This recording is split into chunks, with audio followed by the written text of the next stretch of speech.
Today I'm going to show you how to create some Paul Klee styled mixed media art using simple abstract shapes and colors. This is going to be easy for beginners, relaxing, and perfect if you want a creative way to unwind. So let's get started. Okay, we're going to start by laying down some marks.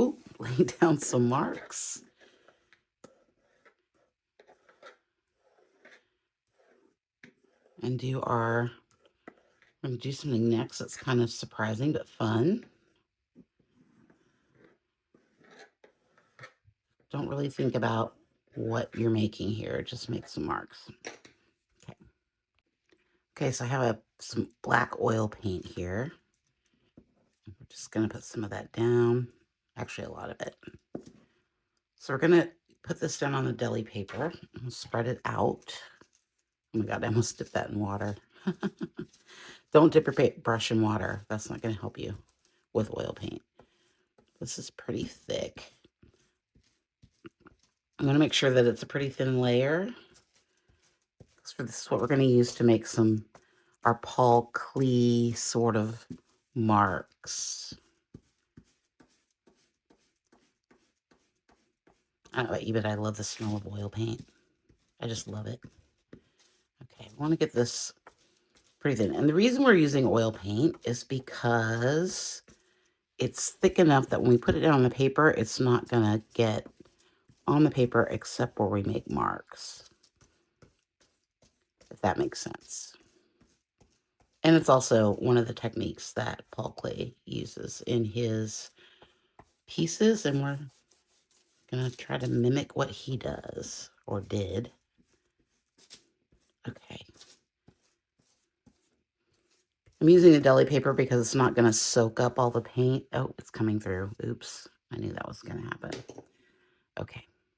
So now we're going to take our oil paper here and we're going to just lightly put it down. You don't want to press into it because we don't want the marks. It's okay if it smudges a little bit. That's going to happen. I might want to do, hold on. I'm going to brayer some of this off. I think I got too much paint on there.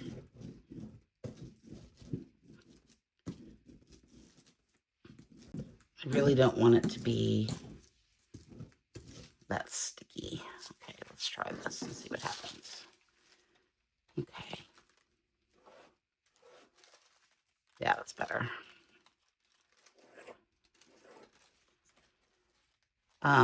If you've ever seen Paul Klee's work, he does these sort of shapes. But you don't have to use his shapes. You can use your own shapes. Like, just kind of whatever you feel like doing. It's all about layering simple shapes together to get something fun. You can also use, like, let's use the end of this paintbrush here.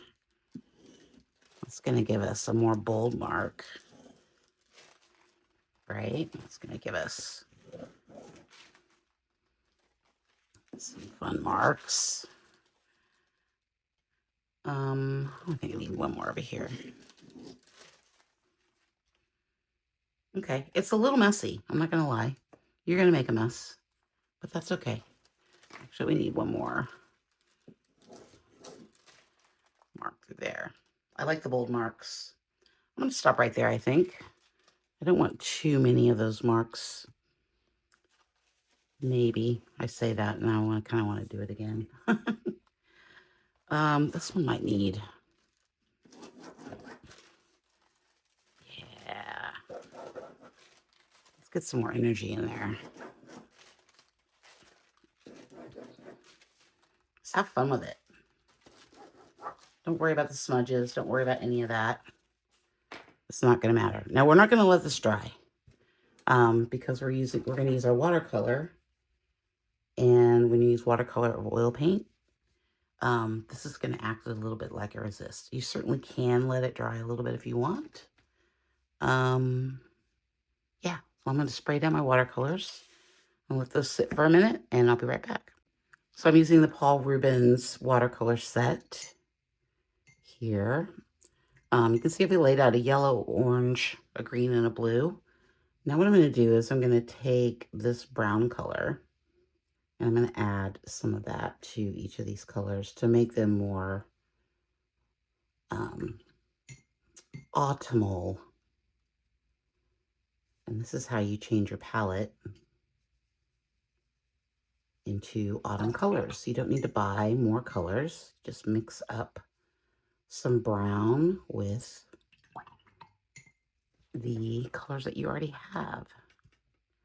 And you can use any brown. I'm using this sort of orangey brown. And you can see right away we've got a bunch of different colors. Again, you can use whatever color you want. You don't have to use what I use. You can even use a different brown. I just made more brown. That's okay. I'm going to add a little bit more blue to that and see what happens. Yeah, that's pretty good. It's kind of a, oh, that's almost a Payne's gray kind of color.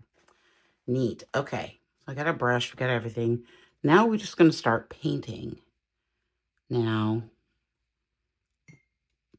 again, I'm going to leave it up to you guys, like what you want to do. I like to put things in spots.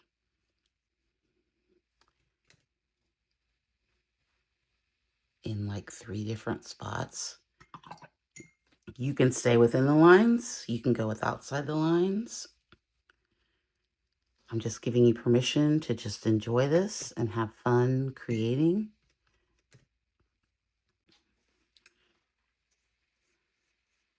And because we have transparent colors here, it's going to come out a little different. Yeah, that color's not quite the same as what I started with. Oh, well.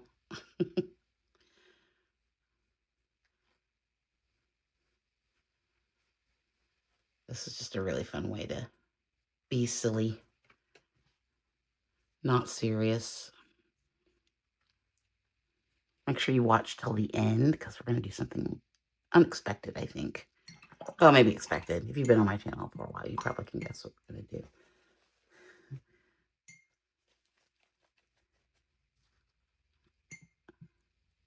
If you're new to making mixed media, this will be a fun project to get you started.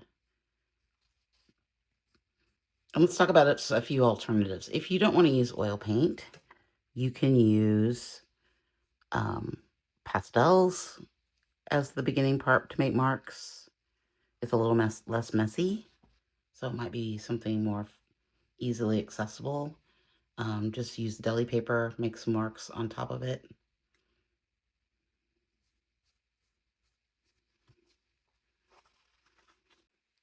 Okay, let's add some more green. This is a sort of an olive green we got going on here.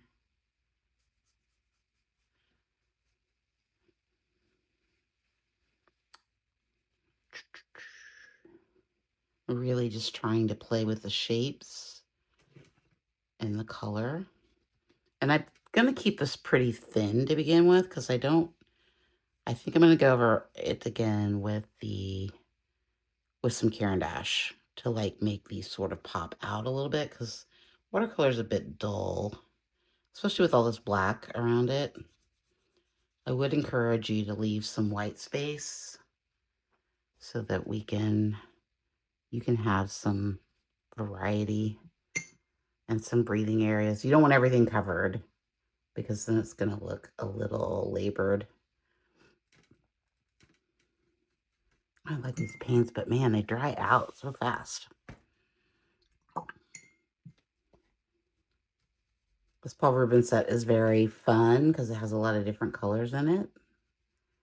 And it's really not that expensive compared to other sets. And it's good quality watercolor.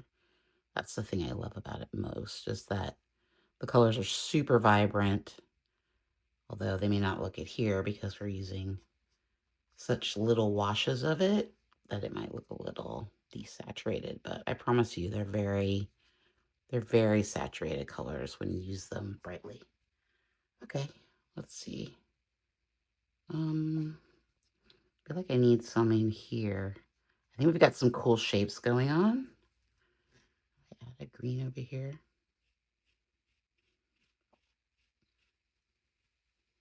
I'm pretty happy with how this is going so far. And you can see that the areas that we put the black on, it's not really affecting how we're, like, the black marks look okay, I think. But let me know your thoughts. Let me know what you think about this so far. And don't forget to like and subscribe. I like how this orange is kind of almost a peachy color. Okay, the last thing I want to do is add in a bit of this sort of bluey color. Almost gray.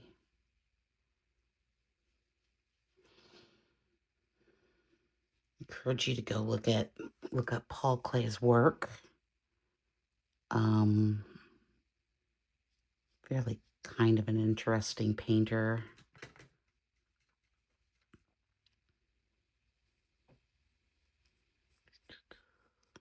And this is very relaxing, honestly. It's a pretty easy, no thinking, beginner friendly idea. Sometimes we can get a lot bogged down in creating, and we don't just do simple things that maybe don't require us a lot of time. I mean, you could do this in 10 minutes. If you only have 10 minutes to create, this might be something that you could do really quickly in your sketchbook or just on regular sheets of paper, just to get you thinking and creating. Because sometimes we feel like everything has to be a masterpiece when we sit down to create. And sometimes, you know, I don't want to create something that's a masterpiece. I just want to create something, right? And sometimes I don't have time. Sometimes I don't feel like it. But creating every day is the fastest way to grow your abilities. Every time we put paint to paper and start thinking about making things, we're building our repertoire of imagery and marks and color schemes and all the things that it takes to make art. And sometimes, you know what? Sometimes these little sketches can become your favorite pieces that you've ever made. Okay, that's probably enough watercolor. I'm going to let this dry, and we'll come back with some Caran d'Ache. Okay, so I pulled out some colors here. This is the salmon, the gray, the ochre. This is just orange, and this is light olive. We're just going to start with these colors because they kind of reflect what we already have here. I don't want them to be too matchy, but let's just see how they look. I'm just going to start making some marks. Now, you could also, if you're feeling like it, you could use, instead of watercolor step, you could just use the watered down Caran d'Ache. That would probably be a solution as well. You can see already that adding in these colors are going to really make this pop quite a bit, I think. Although I probably need to not make them right next to each other. But that's okay. And they don't have to be solid. Like we could do just lines if we wanted. We could make more lines. You know, that could be like maybe something like that. Now that we have our base down, it doesn't have to be solid, although solid seems to be working. I'm not gonna lie. Oh, what if we put pink over this?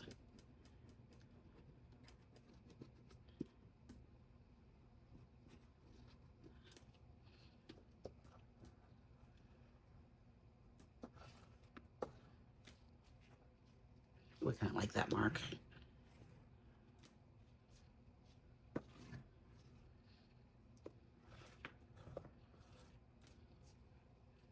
These are kind of fun. Okay, let's put some gray down.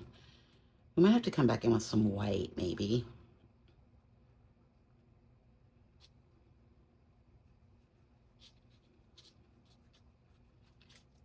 kind of experimenting here. See what we can make. Okay, we're just going to continue to color. Color till our heart's desire, right? I love coloring. I also want to thank you all for being subscribed here. We just went over 17,000 subscribers, which is amazing. When I started making videos 3 years ago or 2 years ago, whenever it was, I had no idea that we would build this really fun community of artists and sharing ideas. And it's really, I'm really grateful for all of you here. I think we need this color. This is vermilion. I feel like we need some, maybe some pops of red. Trying not to fill in all the white space, but you know me. The whole thing will be covered by the time I get done. Oh, that color is really pretty. Okay, that did something. Let's just add a few more of these. And I'm not thinking too much about where I'm putting these marks. Kind of just making room and space. Well, I like the red. I think the red did something for me. This one's, I think, my favorite up here so far. It's amazing when you're working, like in fours, like how you pick out your favorites. Like it just becomes like, ooh, I really like that line, or I really like that shape. I'm just gonna put a line through here, I think.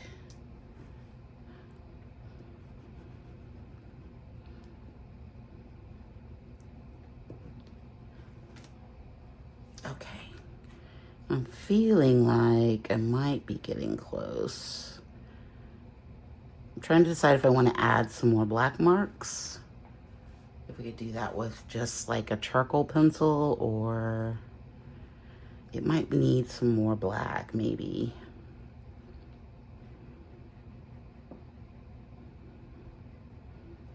I'm thinking like some grid marks would be good. Let me think about it. Okay, let's try it on this one down here. I'm just going to use this stencil as make some marks. I felt like it might need just a little structure, which is unusual for me because I don't usually have that feeling. This is just a Pit Pastel charcoal pencil that I'm using here. Now, if you're worried about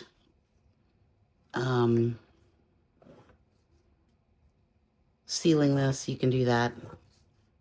I'm not a big fan of sealing anything unless I have to. I just don't, I don't know. I'm more of for me, it's like, it's not whether it's going to last, because it doesn't really, I don't know that I care about that as much as I should. If somebody buys something for me, obviously I will do that. But when I'm just making work here for myself and on the channel, I'm not really concerned about whether it is permanent or whether it's going to stay. That's just my thought on it. You're free to do whatever you like with that information. Okay, I kind of like the lines. I feel like it's adding something.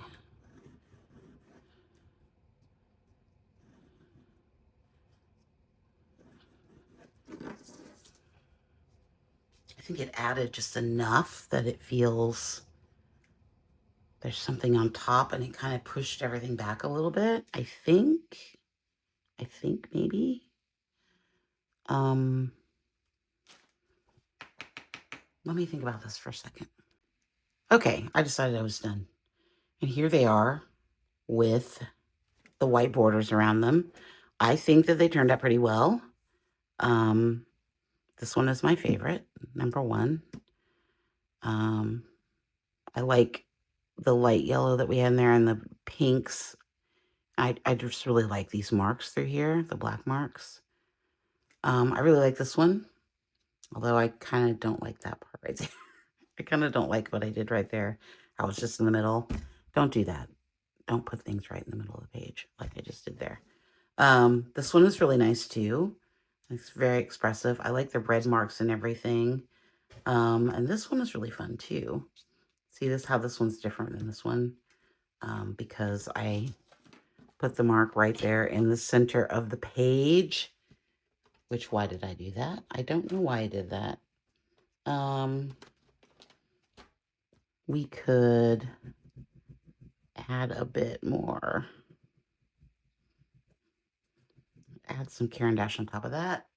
Does that make it better or worse? I don't know. It might make it worse. Let's put a little bit more over here. Make it make sense. Yeah, I don't know. It's a less annoying looking mark now. Didn't even think about that when I did it, but that's all right. What happens if we turn them this way? We like them better here. Some of them are better. This one's still strong. This one actually looks a little bit better this way. That one's not too bad. But I think I like them the way I originally did them in this direction. Let me know in the comments what you think. Let me know if you're going to try this. And also let me know if you want me to do one with the, without the oil paint, with just like a Caran d'Ache on deli paper. We can try that out. But yeah, thanks again for being here. I love you all. You're all amazing. I hope you have a great day. Don't forget to like and subscribe, and I'll see you in the next one. Thanks so much. Bye.